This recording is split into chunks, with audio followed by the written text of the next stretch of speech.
Hi there, and welcome to this ski podcast special about Picture Organic Clothing. In this special, we look at the history of the company, how they manage their supply chain and how they source and make their materials, why they choose to manufacture overseas, how they're reducing their packaging, and we look at their new headquarters that are being built. We also consider whether in the future it would be possible to make a zero emissions jacket. Sit back and enjoy. Okay, hi there. This is Iain from the Ski Podcast and Ski Flight Free. We're doing a Ski Podcast special today, looking at Picture Organic Clothing, and I'm delighted to be joined by Florian Palluel, hopefully I've pronounced that correctly, who is Sustainability and Transparency Manager for Picture Organic. Bienvenue. How are you today, Florian? Merci. I'm doing good. Thank you for having me. That's excellent. I'm sure, and I'm pleased to be able to talk about Picture, about our commitments, about maybe climate change issue around the world. Yeah. So let's do it. Okay, great. And just remind me, are you in Annecy at the moment? Is that right? Yeah, that's right. Okay, it must be nice to be able to look out of the windows and see the mountains. Yeah, exactly. We have the lake. The background to this is, Ski Flight Free is specifically about trying to encourage people to reduce their emissions when they go on their ski holidays, and transport is a big part of the carbon emissions generated in a holiday.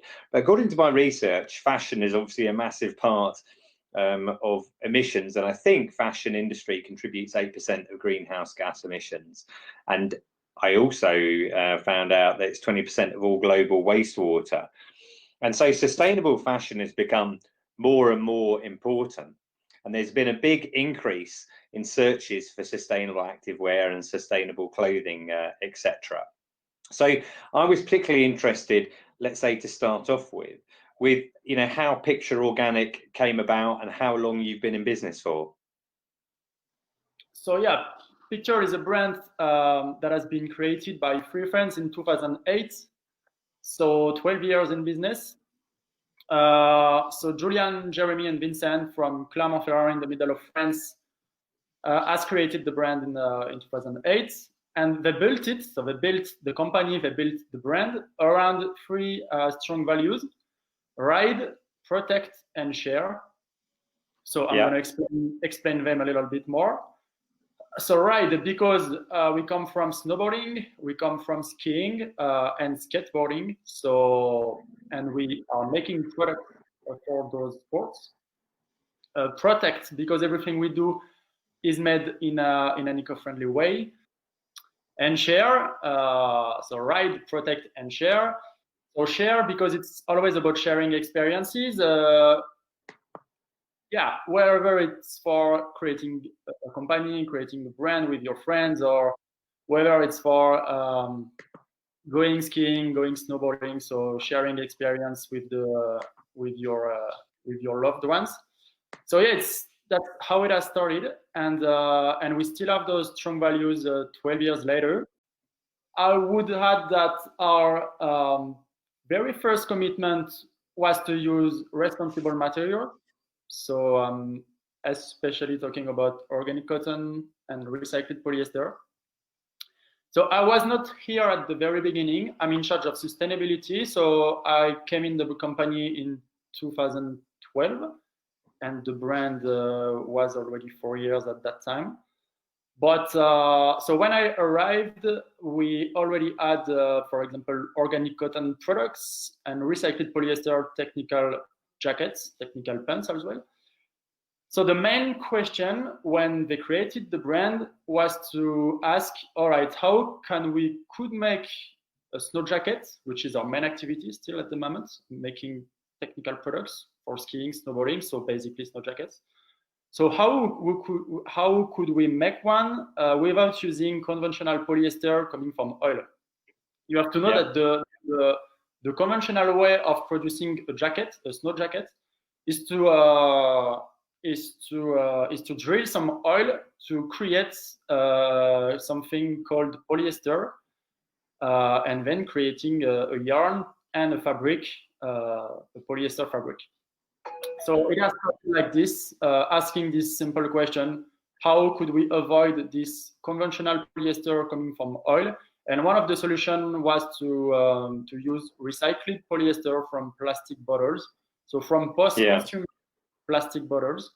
And this is something we are still doing 12 years after, with the exact same supply chain in Taiwan. So we know every aspect of that supply chain, from the recycling of plastic bottles until the finished product, and every step.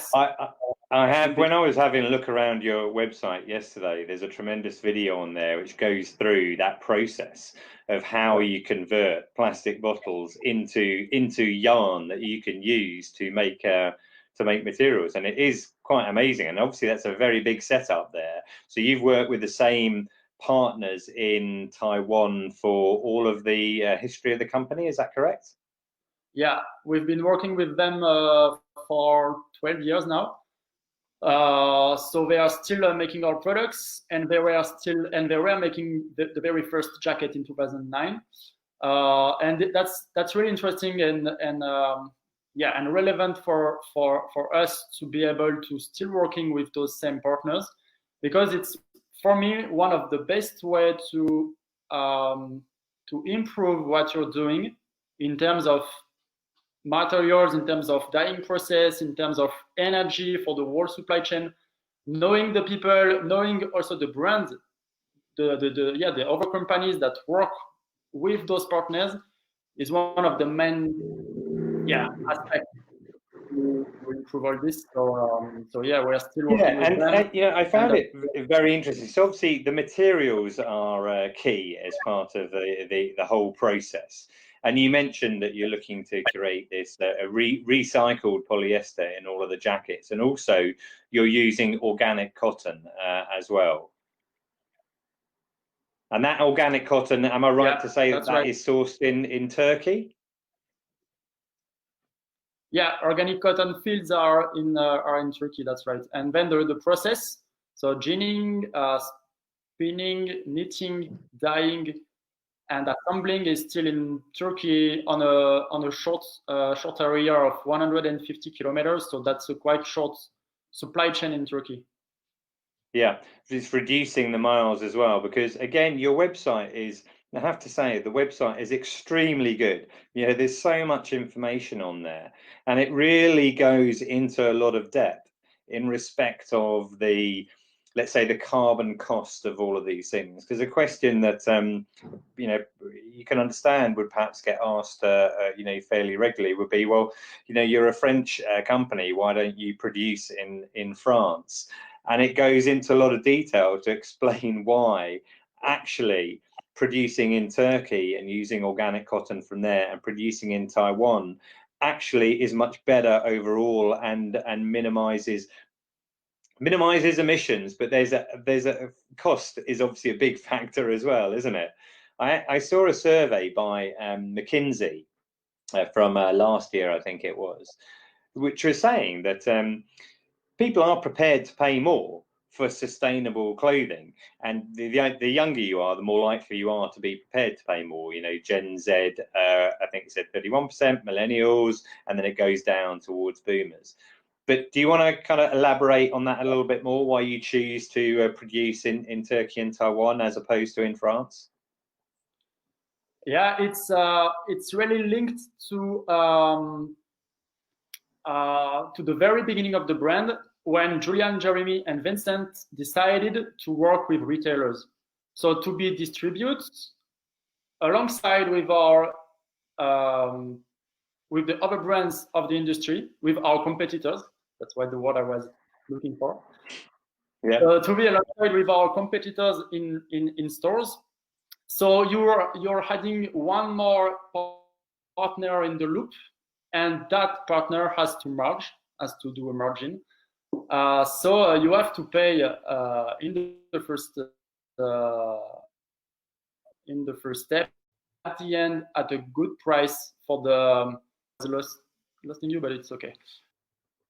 Yeah, if you're working with retailers, obviously there's going to be a margin. You can reach more people with retailers rather than just selling direct, but they need to take a share of that as well, and therefore there's a cost. And the point I believe that you're making there is that you want people to buy sustainable clothing, and therefore you can't have that price point too high, otherwise people won't make that decision, because for all the will in the world that people would prefer to say, oh, I would much rather have an item of clothing that is more sustainable and has lower emissions attached to it. There is a certain price point that I'm not prepared to go beyond, and that's quite crucial within that. Yeah, exactly. That was a good strategy at the beginning, to be able to reach more people than if we were just making our products in France and only selling direct consumer through our website in France with different products.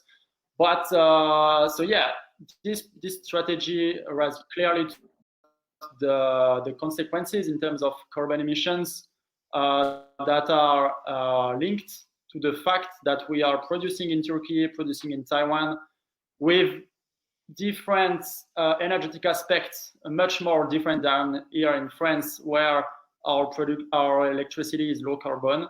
In Turkey or in Taiwan, it's much different. And when you know that producing electricity is the main cause of CO2 emissions in the world, and that's for sure, we need electricity to power machines, for the yarn process, for the process, the weaving process. So you get interest in the way we produce electricity in those countries of production.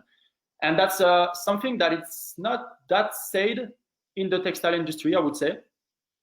All of the brands talk about materials, and the brand has been creating materials, for sure, organic cotton, recycled polyester. But now, if we want to go one step further in our commitment, we have really to talk about energy, and especially the way we can produce electricity, a country or a factory with solar panels on the roof, for example, and also the way we are creating heat in the industrial process. So pretty much basically in the boiler.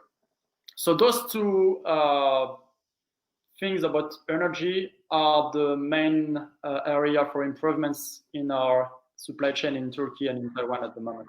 And in relation to the supply chain, I think I'm right in saying that obviously the way the factories have been sourced, you have a number of, I guess, guidelines, you'd say, in place to ensure that all staff there, paid well, and the value that you're paying towards those for those goods benefits those local economies.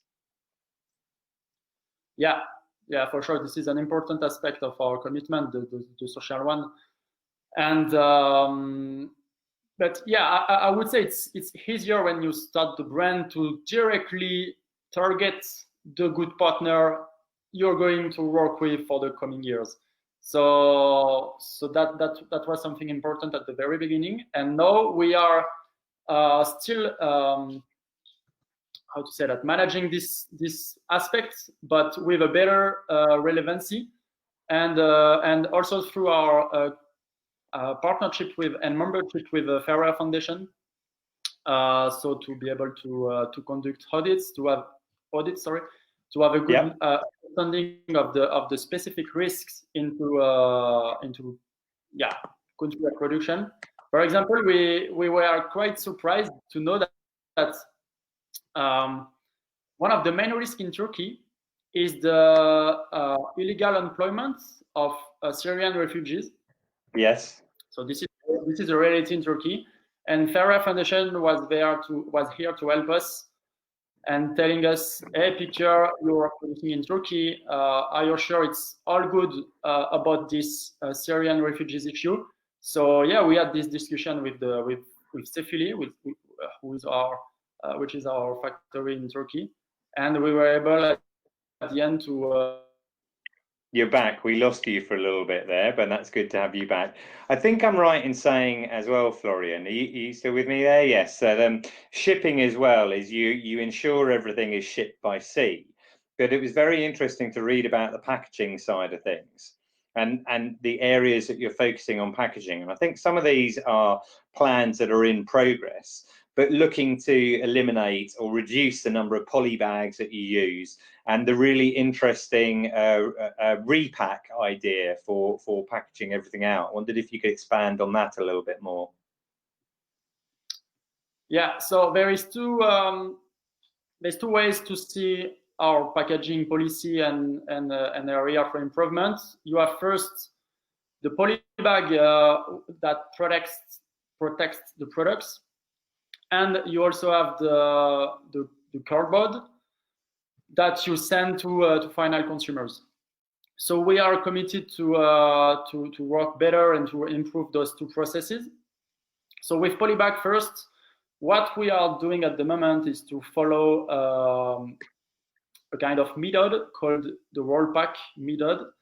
Brands such as Prana and Century in the US are using it, and they are bigger brands than Picture. So we are quite confident about our ability to set up this kind of method for our products. Place for summer 21, so next summer basically. Only, it's already a big part of our collection, but it's gonna work for organic cotton products. So around 50% of the total volume of production of Picture. So that will be sent to retailers and to final consumers without any single poly bags. So once again, it's always a question of collaboration with brands that already succeed in setting up this kind of policy. And then repack is another thing coming from Finland. It's a reusable packaging service for final consumers. So you don't need to recycle and create again a cardboard. It's all about reusing the packaging and reducing the impact. So we ran a test this fall, and we've got some very good results, and quite happy about it. Yeah, I mean, I really like this idea. If I understood it correctly, essentially, you have your item that you've purchased sent out to you in one of these particular repack packages, and then once you've taken it out, you just fold it up and send it back to them, and it's perfect circular economy. It goes back to the supplier, who then use it again for another delivery. Yeah, it's exactly that. And you can use it for more than 150 use. So that's a large amount of use that you can make of it. So yeah, they are. Yeah, I mean, I think that's great, because I think, in 2020, probably everybody in the world, or our world, has had a lot more things delivered, and it's amazing when you see the waste. With doesn't really matter what you get delivered or from where it comes delivered. There's so much packaging that just goes hopefully into the recycling. But in the case of what you were saying before, with poly bags, etc. And one of the things that you're trying to do with the poly bags is, it just seems a great example of just thinking about everything, just folding things smaller, so you can use bags that don't take up as much plastic. That's right. That's one of the other elements of the program.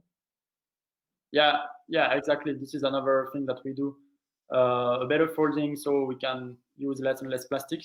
And I just wanted to get back quickly to repack, as sometimes a recycled product, a product that is recyclable is always seen as something good, and so. A lot of people could think that, all right, it's recyclable, so it's perfect. And I mean, no, it doesn't work like this. So when you recycle something, you are using energy, and most of the time, energy emits some greenhouse gases emissions. When you can reuse it instead of recycle it, because when you recycle something, it means that you are going to create it again. So it's at the end, it's not really interesting. But when you reuse something once, twice, etc., it's way better, because you don't have to recycle it and making it again. So this is how repack works, and we are able to reduce our carbon emissions linked. That's great. I've actually got a question from one of our viewers just now. Do you prefer repack? You prefer to use that over compostable bags, for example? Yeah, I prefer repack because I mean it works. Instead of compostable bags that rely on the fact that the final consumer will have or not a compost. Yeah. And even if this final consumer has a compost, maybe he will not be 100% sure about, am I really going to put it in the compost? Yeah, maybe it's not going to work. It's plastic. I don't know. So at the end, most of the time, this compostable packaging goes into the trash. And so it doesn't make really sense at the end. Yeah. Okay. Well, that's really interesting. Now, I noticed that you, Picture Organic, are building a new headquarters, a new office in France. Is that opened yet, or is that still underway? We will be in the new office at the beginning of 2021, so it's very soon then. Very soon. And I take it with that building, you're looking to ensure that the way that operates and the practices there are as sustainable as possible as well. You could tell us anything about that?